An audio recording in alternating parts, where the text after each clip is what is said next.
Hello and welcome. In today's video, we're going to be talking about how to get into a college with a low GPA.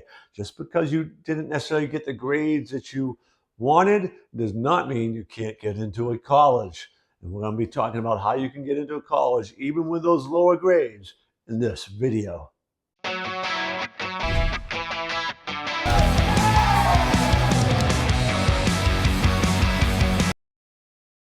All right, in this video, we're going to be talking about several different things that are going to help you get in. One, you got to understand what the schools are looking for, what their concerns are with a low GPA. You want to be able to shape your brand, tell your story. You want to find alternative paths. Maybe you want to take some college classes individually before you actually apply to prove that you're capable. All these things and more we'll be talking about in this video so that you can get in even with a low GPA. Let's begin by having you imagine being in the shoes of the dean of admissions or the school leadership of the college you want to go to. And they see a low GPA. What that's telling them is that this person has struggled in school. They've struggled in their high school. Now they're going to college. College is a step up from high school. So if they struggled in high school, they're probably going to have a bigger struggle here in college, and we don't want failure. They know there will be some who drop out for a variety of reasons. They don't want people to flunk out, and people flunk out for a variety of reasons, and sometimes the dropping out and flunk out reasons match up. But they really want to keep those numbers low because if somebody's looking at a college and they see a high dropout rate or a high failing rate, kind of makes you go, I don't know why is that happening? And that hurts kind of the reputation of the school, or it makes them, maybe appear like they're just out for the profits, right? Oh, we'll just take the money. The person drops out or fails, hey, we still got our money. And that's the sort of reputation you want to shy away from as a student, right? So those numbers matter. You need to recognize what their concerns are. And then when you go about trying to get in, you've got to show them why those concerns aren't really a concern for you. So let's talk about your GPA for a moment, right? Now your GPA might be lower because the first 2 years in high school, you struggled for whatever reason. You already know that. And you also know that, all right, it's going to be hard to kind of bring that up. But one of the things you can do if your school offers it is dual enrollment courses while in high school.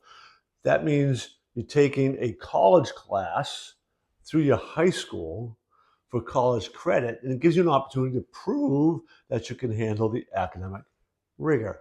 So that might be one way. You can also, if you live near a college or a community college while you're in high school, even if it's during the summertime. Yes, I know.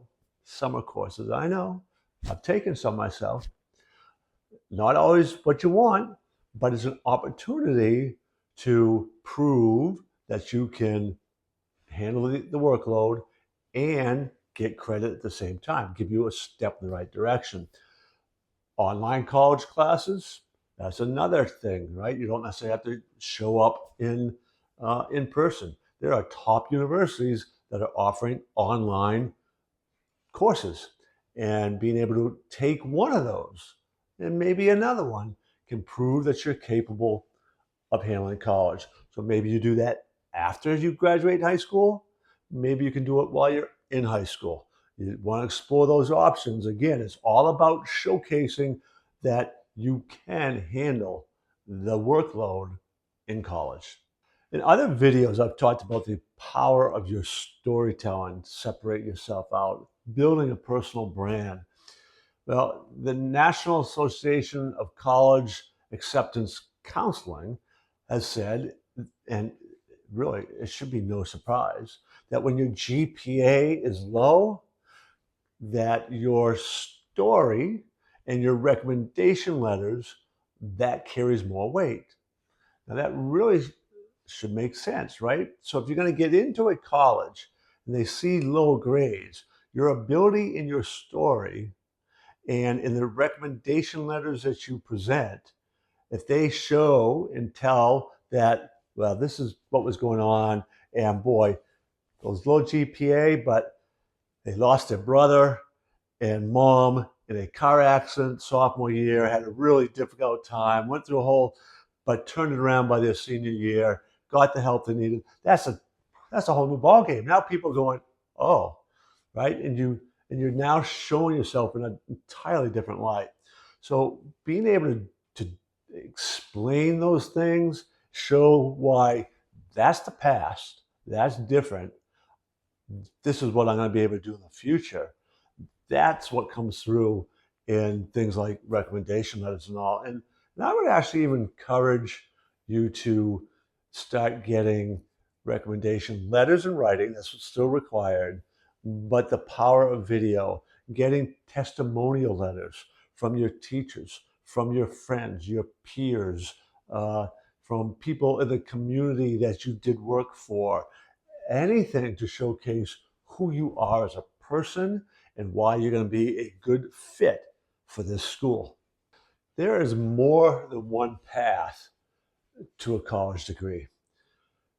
Starting out at a community college can be that bridge in transferring to a traditional four-year school. There's been research that has shown that those students start out at community college, then transfer over, outperform those students who start as a traditional freshman. That extra experience, getting that grounding, so to speak, getting grounded in the community college life there, beginning to understand what's expected, and proving yourself. So it's not only good for you, but the schools begin to see that you are doing better. That all will help you be able to get into a traditional college and get that traditional degree, even though you might not have done well in high school. So there's lots of different paths. And like I mentioned earlier, being able to take some online courses or in-person courses, not just being full-time enrolled, but part-time, anything again you can do to begin to show colleges and even yourself, right? Even build up that confidence yourself that you're capable of doing this and being able to manage it all. That is what colleges will look for. There's many different ways for you to do that. The last section I really want to talk about is also going to be very much related to mindset, because it's about your ability to advocate for yourself. You have a goal. Now, what are you going to do to make that goal happen?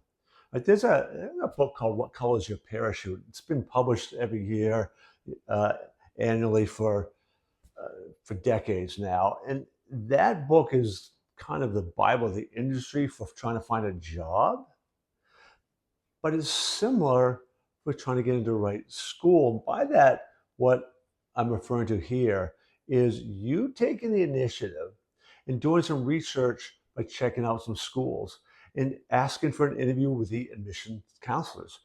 You are interviewing them. You're trying to get a feel for the school. You're trying to find out what they are really looking for. What's the ideal student? You want to get an idea. Would that school be a right fit for you? Right? That's your mindset as you go in. And in the process, you're beginning to make yourself memorable. And you're also finding out, all right, this school is a right fit for me and I want to get in here. Now you also really find out what it is they're really looking for so that you can know how to package yourself. And again, that terminology sometimes can turn people off, but you want to present yourself in a way that school goes, yes, this person is who we need in this school, right?